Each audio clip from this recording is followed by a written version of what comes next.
Have you ever been in a situation where during a training session or a meeting you don't understand something but are too afraid to ask and say, I don't understand? Perhaps because you don't want to cause yourself any embarrassment. Well, there is absolutely no harm in asking and saying that I don't understand, but there are many other ways in which you can communicate your message to the speaker to explain, elaborate things a little bit more without saying, I don't understand. Today, I'll be giving you those alternate expressions that you can use to say that I don't understand something so that you can sound a bit more confident in your English speaking abilities and keep the conversation going. Welcome to Fluency Goals. I am Mandeep and I'll be your guide and your coach in your journey to fluency.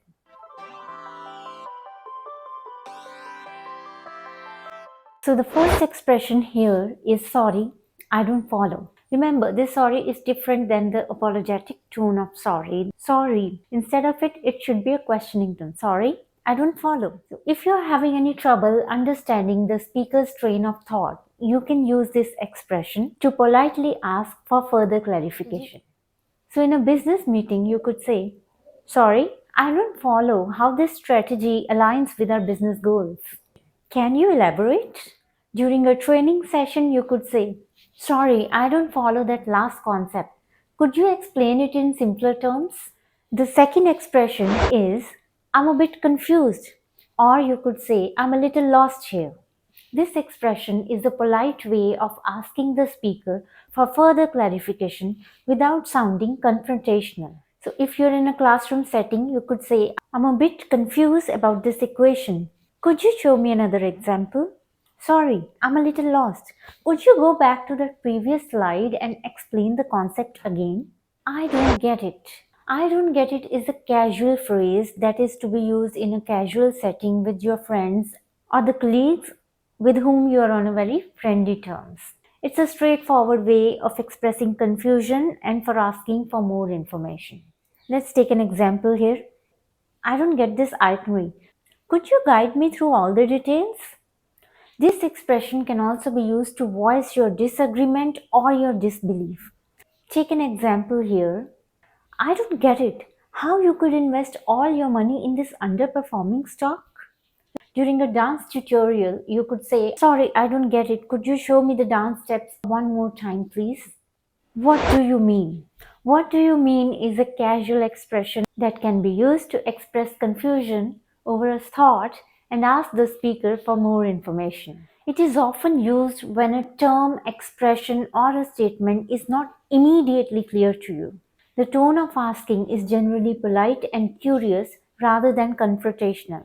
In a casual conversation with your friends, you could say, hold on, what do you mean going off the grid? Or during a training session, you could say, wait, just to clarify, what do you mean by optimizing the algorithm? Come again? This expression is very casually used to convey that you didn't hear something, maybe due to some mumbling or there is too much noise around. So you could simply say, sorry, I couldn't hear you over the music. Come again? This expression can also be used to express surprise or shock over the statement that you don't believe and you are too astonished to hear from the speaker. Take an example. Your friend just told you that he won $1 million in a lottery. You could say, come again? Did you really win? Sorry, I didn't catch everything that you said. Could you repeat that, please? So sometimes a conversation is going and you get lost in your train of thought and you didn't hear anything or understand anything. So there, this expression can come in handy. It can also be used in the situations where you might have missed some parts of conversation because of some distraction, maybe some background noise, unclear speech, or some other distractions. So that was all for today. I hope that this lesson added some value to your everyday conversational skills. And if it has helped you in your journey to fluency, then please give a like to this video and subscribe to my channel to keep following for more such tutorials. Thank you so much.